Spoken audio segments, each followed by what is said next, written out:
Hello யோகம் viewers, நான் சங்கீதா. அப்பெல்லாம் வயதானவங்களுக்கு மட்டும்தான் மூட்டு சம்பந்தப்பட்ட தொந்தரவுகள் இருந்துட்டு இருந்தது. ஆனா இப்பெல்லாம் எந்த ஒரு நோய்க்குமே வயது வரம்பே இல்லை அப்படின்னு தான் சொல்லணும் இல்லைங்களா? அதே மாதிரி தான் மூட்டு சம்பந்தப்பட்ட தொந்தரவுகளுமே அதாவது சின்ன வயசுல இருக்கிறவங்களுக்கு கூட இப்பெல்லாம் மூட்டு சம்பந்தப்பட்ட தொந்தரவுகள் ஏற்படுது. ஸோ இந்த மாதிரி மூட்டு சம்பந்தப்பட்ட தொந்தரவுகள் ஏற்படாம இருக்கிறதுக்கு எந்த மாதிரி இயற்கை உணவுகள் மூலமாகவும் முதிரைகள் மூலமாகவும் வர்ம புள்ளிகள் மூலமாகவும் நம்ம இந்த தொந்தரவே இல்லாம நம்ம காப்பாத்திக்க முடியும் அப்படிங்கிறத பத்தி தான் இந்த பதிவுல நம்ம பார்க்க போறோம். ஸோ வீடியோவை முழுமையா பார்த்து பயனடைஞ்சுக்கோங்க.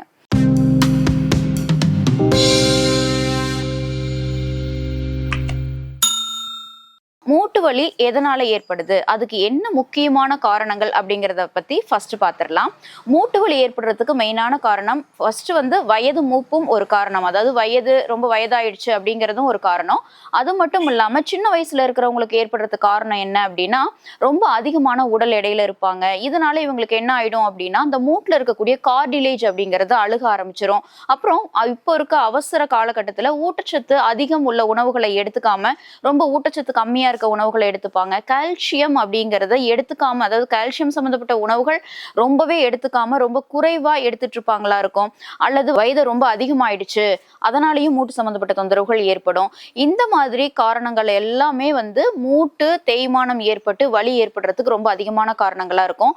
அதுக்கப்புறம் அமிலம் அதிகம் உள்ள உணவுகளை எடுத்துக்கிறது அப்படிங்கிறதும் ரொம்ப தவறான செயல் தான். காரமான உணவுகள் இதையெல்லாமும் அவாய்ட் பண்ணிட்டு ஊட்டச்சத்து அதிகம் உள்ள உணவுகளை எடுத்துக்கிட்டா மட்டும்தான், கால்சியமும் அதிகமா சேர்த்துக்கிட்டா மட்டும்தான் நமக்கு மூட்டு வலி அப்படிங்கிற தொந்தரவு இல்லாம இருக்கும். ஸோ ஊட்டச்சத்து குறைபாடு இருந்ததுன்னா, வயது அதிகமா இருந்ததுன்னா, உடல் எடை ரொம்ப அதிகமா இருந்ததுன்னா, அது மட்டும் இல்லாம உடல் உழைப்பு ரொம்பவே குறைவா இருந்ததுனாலுமே கூட இந்த மூட்டு வலி அப்படிங்கிற தொந்தரவு கட்டாயமா ஏற்படும். ஸோ நீங்க இந்த சின்ன சின்ன விஷயங்களை ஃபர்ஸ்ட் கரெக்ட் பண்ணிக்கோங்க. நெக்ஸ்ட் இப்ப இயற்கையான உணவுகள் என்னென்னு சொல்ல போறேன். அந்த இயற்கையான உணவுகளையும் முத்ராவையும் வர்மப்புள்ளியும் நீங்க ஃபாலோ பண்ணும்போது கண்டிப்பா உங்களுக்கு மூட்டு சம்பந்தப்பட்ட தொந்தரவுகளே இல்லாம ரொம்ப ஆரோக்கியமா வாழ முடியும். நெக்ஸ்ட் நம்மளோட மூட்டுகளுக்கு எந்த அளவுக்கு பாதுகாப்பான இயற்கையான உணவுகள் கொடுக்கலாம், நம்மளோட மூட்டுக்கு தொந்தரவு இல்லாம அப்படிங்கறத பத்தி தான் பார்க்க போறோம். எந்த மாதிரி உணவுகள் அப்படின்னா, பசுமை காய்கறிகள், கீரைகள், பழங்கள், ஆப்பிள் சாறு, எலுமிச்சை, முருங்கைக்காய், வெள்ளரிக்காய், அதுக்கப்புறம் பாத்தீங்க அப்படின்னா ஆட்டுக்கால் தட்டி போட்டு அதை சூப் மாதிரி வச்சு சாப்பிடுவாங்க இல்லைங்களா, அதுக்கப்புறம் நம்ம மட்டன்ல இருக்கக்கூடிய அந்த எலும்புகளை எல்லாம் ஒரு சூப்பா வச்சு குடிக்கிறது. அதுக்கப்புறம் சீமை கருவேலம், அந்த இலையை காலுக்கெல்லாம் வச்சு பத்து மாதிரி போடுவாங்க, கட்டுவாங்க இல்லைங்களா, அதுக்கப்புறம் நெருஞ்சி, அனைத்து வகையான கீரைகள், இது எல்லாமே நம்ம எடுத்துக்கிறதுனால மூட்டுகள் கண்டிப்பா நல்ல ஒரு ஸ்ட்ராங்காகவும் தேய்மானம் வலி இல்லாமையும் நம்மள ரொம்ப ஆரோக்கியமா வச்சுக்கும். அடுத்ததா பார்த்தோம் அப்படின்னா, எந்த மாதிரியான உடற்பயிற்சி யோகா எடுத்துக்கணும் அப்படின்னா, வஜ்ராசனம், மயூராசனம், இதை நீங்க எடுத்துட்டு வர்றதுனால மூட்டுகளுக்கு ரொம்ப ஒரு நன்மை பயக்கிறதா இருக்கும். அப்புறம் மிதமான நடைப்பயிற்சி, நீச்சல் பயிற்சி ரொம்ப ரொம்ப முக்கியம். அதுவுமே ரொம்ப நல்ல ஒரு பெனிஃபிட்டா இருக்கும். அதுக்கு அடுத்துதான் நம்ம எந்த மாதிரியான ஆயில் மசாஜ்லாம் எடுத்துக்கலாம் அப்படின்னா, மேக்சிமம் பார்த்தீங்க அப்படின்னா நல்லெண்ணெயில் மசாஜ் பண்ணிக்கிறதுங்கிறது ரொம்ப ரொம்ப நல்லது. இந்த மாதிரி சில ஆயில் மசாஜஸ்லாம் இருக்குது, அது நான் என்னன்னு உங்களுக்கு சொல்கிறேன். அதையும் நீங்கள் ஃபாலோ பண்ணுறதுனால உங்களுக்கு இன்னும் எக்ஸ்ட்ரா பெனிஃபிட்ஸாக இருக்கும். நல்லெண்ணெயால் மட்டும் மசாஜ் பண்ணுறது இல்லாமல் எலுமிச்சை எண்ணெய், துளசி எண்ணெய், இந்த மாதிரி எண்ணெயாலையும் நீங்கள் உங்களோட மூட்டுகளுக்கு டெய்லியும் நைட் தூங்கும்போது நல்லா மசாஜ் பண்ணிட்டு தூங்குனீங்க அப்படின்னாலும் அது ஒரு நல்ல ரிலீஃபாக இருக்கும். அடுத்ததா இந்த மூட்டு தொந்தரவுகள் இல்லாமல் இருக்கிறதுக்கான 2 வகையான முதிரைகள் தான் பார்க்க போகிறோம்.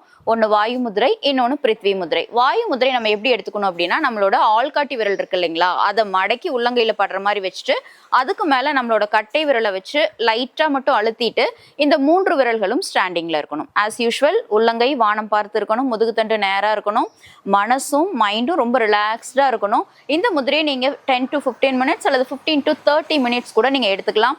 இந்த மாதிரி இந்த வாயு முதிரையை நீங்க எடுத்துக்கிறதுனாலையும் கண்டிப்பா மூட்டுகள்ல இருக்கக்கூடிய சுளுக்கு, தேய்மான தொந்தரவுகள் நாளுக்கு நாள் குறையறதுமே கூட நீங்க உணர முடியும். அடுத்ததா பிருத்வி முதிரை நம்ம எப்படி எடுத்துக்கணும் அப்படின்னா, நம்மளோட மோதிர விரல் உள்ளங்கைக்குள்ள படுற மாதிரி வச்சுட்டு அதுக்கு மேல ஆஸ் யூஷுவல் கட்டை விரலை வச்சு லைட்டா அழுத்திட்டு மற்ற 3 விரல்களும் ஸ்டாண்டிங்ல இருக்கணும். ஆஸ் யூஷுவல் உள்ளங்கை வானம் பார்த்து இருக்கணும். 10 to 15 minutes அல்லது 15 to 30 கூட நீங்க எடுத்துக்கலாம். இந்த பிருத்வி முதிரையும் நீங்க ஃபாலோ பண்றதுனாலையும் மூட்டுகள்ல இருக்கக்கூடிய தேய்மானம், வலி, வேற எந்த தொந்தரவுகளுமே இல்லாம மூட்டுகளுக்கு ரொம்ப பலமாவும் ஆரோக்கியமாவும் இந்த 2 முதிரைகளுமே இருக்கும். ஸோ இந்த முதிரைகளை ஃபாலோ பண்ணுங்க, பயன் பெறுங்க. அடுத்ததா மூட்டு வலி தொந்தரவுகள் இல்லாம இருக்கிறதுக்கு வர்மப்புள்ளி தான் நம்ம பார்க்க போறோம். இந்த நடுவிரல்ல எவ்வளவு பெனிஃபிட்ஸ் இருக்கு அப்படிங்கிறது உங்க எல்லாருக்குமே தெரிஞ்ச விஷயம் தான். இந்த விரல்களை நம்ம இப்படி நல்லா மடக்கிட்டு இந்த நடுவிரல்ல மட்டும் ரைட் சைட் லெஃப்ட் சைட் இந்த 2 சைடுமே ஒரு 50 டைம்ஸ் நீங்கள் அழுத்தம் கொடுக்கறது.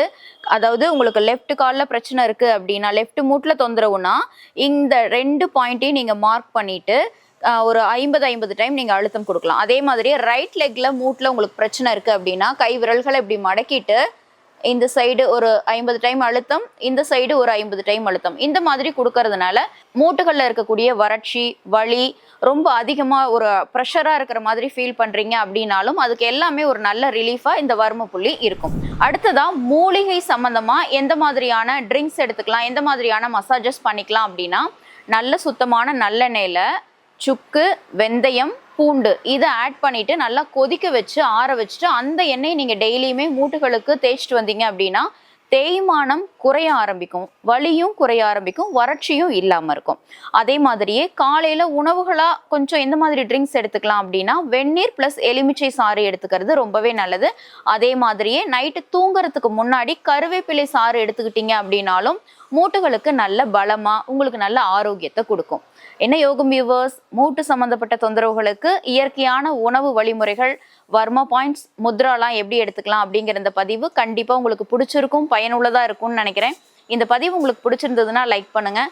உங்களோட ஃப்ரெண்ட்ஸ், ரிலேட்டிவ்ஸ், பெரியவங்களோ சின்னவங்களோ யாராவது மூட்டு வலியால் தொந்தரவால் அவதிப்பட்டு இருக்காங்க அப்படின்னா இந்த பதிவை பகிருங்க, அவங்களும் பயனடையட்டும்.